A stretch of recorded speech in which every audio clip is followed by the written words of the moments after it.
Okay, finally got the Palomar Skipper 300 that I recently got that was shipped badly. Um, and we found a few more things in it that were goofed up.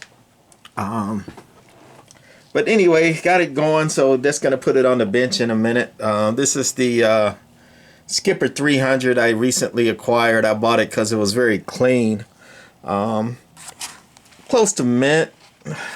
I was happy with that, but when they shipped it, they did very little packing. It didn't come with tubes, so even if it did, they would have been broken up the way the seller packed the thing. And it did have a dent or two on the cabinet, which I don't have on at the moment, but I'm going to show it in operation in a minute. But a few things that I found wrong was one of them, it's got this relay preamp keyer board in it, and this board does not unplug. The wires are soldered into it, and you can see, they even marked some of the colors of the wires, so they can. So somebody took the board out, and then one of the common problems with the Skipper 300 and Palomar 300A relay boards or keying boards is that it's got three relays in it, and these are the replacement Nomad relays. This is a Nomad board underneath, and then this is a generic, common, fairly cheap plug-in relay that goes into the plugs into the Nomad board. And what happened was the original boards that were in these Palomars was a long, flat relay, and the long flat relay was sealed, and they would go bad, and the manufacturer stopped making them, and nobody made an exact replacement. So you ended up with a amp like this with bad relays in it, and no easy way to replacement. You could wire in another relay and cross wires here and do that there to get it to work, but that was a hot mess and a lot of work. So Nomad came out with this replacement PCB board where you solder in the board, and then a generic relay that you can find that they make, and it's fairly cheap. You can just plug it right in. Nomad sells these boards for about $30 a piece, so these two boards here are actually about $60 in the thing. So what happened when I got it and I hooked it up to a regular radio, and I just keyed the radio down before I even plugged it in, and I got nothing out. Didn't even get radio power out, and I was like, that kind of sounds like a relay. And the relay here that was in it was also bad when I first got it, so I replaced that with a new one. I still got nothing out. I checked these Nomad replacement, board relays and all that, and what I found was the relays and everything worked fine. But when somebody put this board back together, it's got, like, if you can see that coaxial cable back there, this board actually has four of those coaxial type cables there going into this board. Antenna in, radio in, amp power from the tubes, and drive power going to the tubes. It's got four of those going in there. A few of them on the other side are on the under side of this board, and one is behind the relay, so you can't see them. But anyway, you can't really mark the coax because they all look the same. And whoever had this or worked on it, they didn't have the coaxes hooked up to the right pins on the board here, so they had stuff going everywhere, like the input to the output, or the drive to the tubes going out, this crazy stuff like that. So we had to do some reconfiguring with this board to actually get it to function the way it's supposed to. So after we reconfigured it, we found the keying transistor was bad, probably because of the miswiring they did, having power go to not where it's supposed to go. So we changed the 2N2905 keying transistor. Then that down there is the preamp circuit. It also uses a 2N2905, but you know, once we changed the keying transistor and got it wired right, everything worked.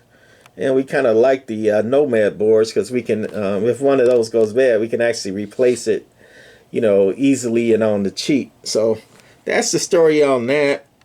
And then, you know, we got it fired up and everything seemed to be working then, except the meter didn't work. So we tested the meter itself and the meter was good. So did a little more testing. And if you see this green and red wire here that's twisted together, that's called a gimmick.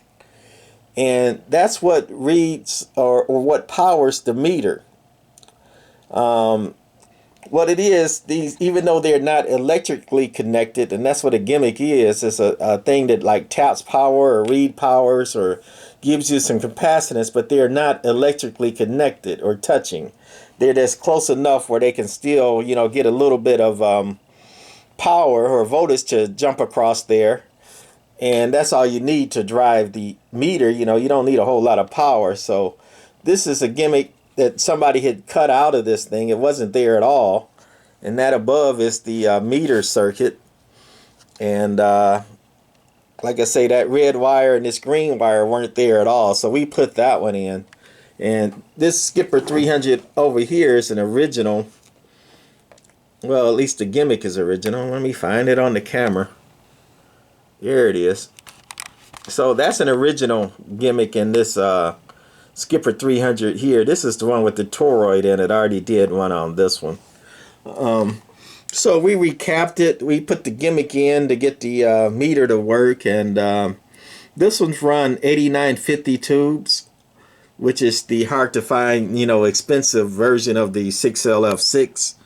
And right quick, the way that works is your 12 volts comes in here, and pin 1 and pin 12 are the filaments to these tubes. So the 12 volts comes in either pin 1 or pin 12, doesn't matter which one, and then the other pin is grounded. And so you got 12 volts going into the tube. Trying to move my chair. And over on this tube, same thing. Pin 12 volts coming in, ground on the other pin. 12 volts coming in there, ground on the other pin. And I think this is the driver tube. Got a jumper over here, that's the 12 volts coming in, ground on the other pin. So each of these tubes are getting 12 volts. Now this one over here also originally took the 12 volt filament tubes, but someone modded it to take 6 volts, like 6LF6 and family tubes. And what they did is this one has 12 volts coming in here. This is the driver tube, and it goes to I think that's pin 1. And over here you can see they cut around that pin. I don't like the cutting they did, but anyway, they cut around that grounded pin to unground it, and then I ran a jumper over here to this tube over here. And then, you know, that's the voltage coming in off the jumper, and then this pin here is grounded. So you got 12 volts coming over here, and then out of this 6 volt tube, it's going to cut it in half. You got 6 volts, you know, the jumper across here, 6 volts coming in, you know, to the pin here, and then that tap is grounded. And then it's the same thing on these bottom two tubes. Is the 12 volts comes in here, and you can see there that ugly cutout that they ungrounded this one. So 12 volts in, 6 volts out, then 6 volts into this tube. And then it looked like they cut out this tube to unground it, and then they ran a jumper across to reground it. So somebody must have changed their mind on that one. But anyway, this one does work too. It works very well. And this was my keeper amp, but now that I got this really nice one, I think I'm going to keep this bad boy. Might keep that one too, I don't know. So I think that's all I wanted to go through on that. And we got it on, it's warming up. And here's the schematic for it. I just wanted to show on the schematic. It even says gimmick there for that meter gimmick. Here's the meter board stuff right here. Or actually it's on the terminal strip, you know, a diode, a cap, a couple of resistors. And then M for the meter there, and the meter's grounded. And the gimmick is just the, here's the output, and the twisted turn, you know, not touching. And that is a capacitor symbol, and you can see it's dotted, meaning that it's not actually touching each other.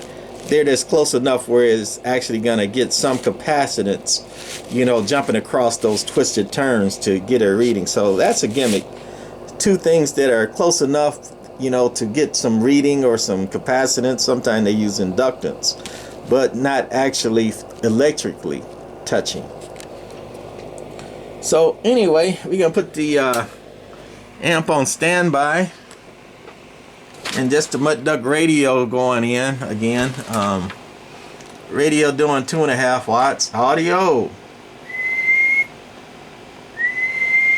listen to about 5, and audio 10 watts peak. Hello. And we're gonna take it off peak and put it on the 200 watt scale, and turn the amp on the high side. One driving 3, like I say, this one got 8950s. Some other versions have 6 LF6s or family.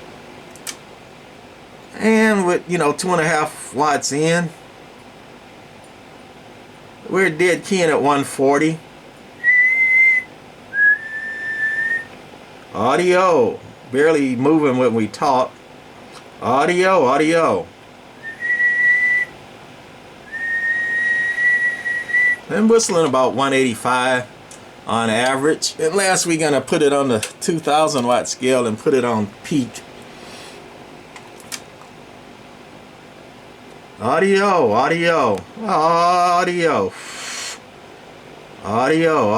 Talking about 290, somewhere around there peak. And this is, you know, these 8950s are hard to get and expensive, so these tubes are only doing about 75%. And I'm not hitting them hard with that mud duct radio. If I hit them harder or put a big bag tram behind it, it would do more. And then if I wanted to invest in some 8950s that, you know, were better, like 100 or 90%, it would hit it harder too. But as you can see, it's doing what it's supposed to do. I'm keying it just to show you. And no fuss, no muss. So, you know, I guess I'm fairly happy with the outcome of this pretty clean looking Skipper or Palomar Skipper 300. Alright, that's it for this one. I'll probably make one later that shows it with its fully dressed with its skirts on. Alright, bye.